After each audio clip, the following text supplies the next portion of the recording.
Now joining us live is visiting fellow at the United States Studies Centre and Sky News contributor Bruce Wolpe. Bruce, thank you for your time. Now the big announcement today big story out of the US today has been about these Taliban talks with President Trump.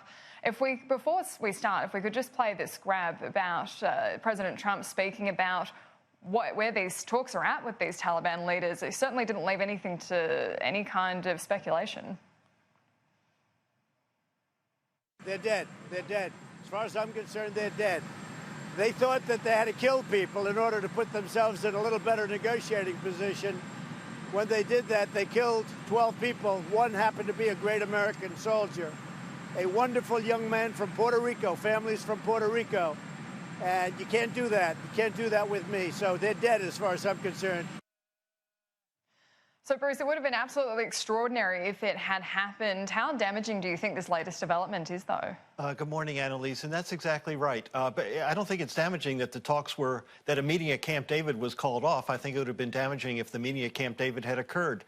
There were two. First, it was a sort of shocking announcement when it came through Sunday morning here, Saturday night in the United States, when the president on Twitter announced that there had intended to be a meeting at Camp David, and it was not going to occur.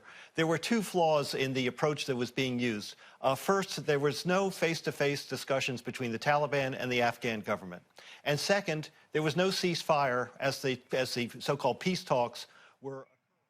And, you know, we'd wake up every morning on several mornings in Australia of car bombs and multiple casualties. And this was a background of violence that was occurring. So the premise for getting to a peace agreement was troubled at the outset.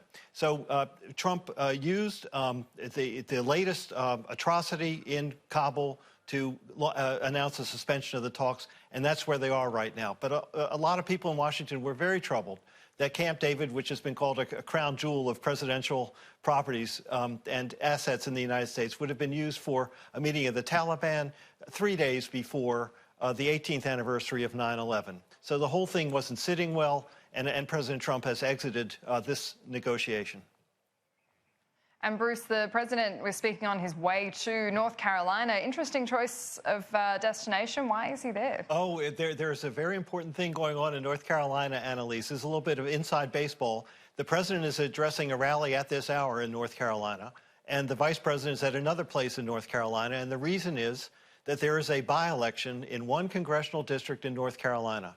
A Democrat lost that race in 2016 by 900 votes. It was subsequently shown that there was a lot of voter fraud occurring by Republicans in the North Carolina elections. So there's a rerun of that election. President Trump carried that district by 12 points. Safe Republican territory, North Carolina, safe under Trump. The Democrat is threatening to win. And if the Democrat wins, that's going to be sort of a real signal about what could happen in 2020, not only the congressional elections, but the presidential race itself.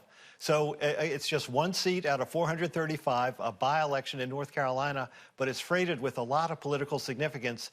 And all the political eyeballs in Washington are watching the Trump rally that's going on right now and that election, which will be tomorrow. The results will come in tomorrow morning, our time.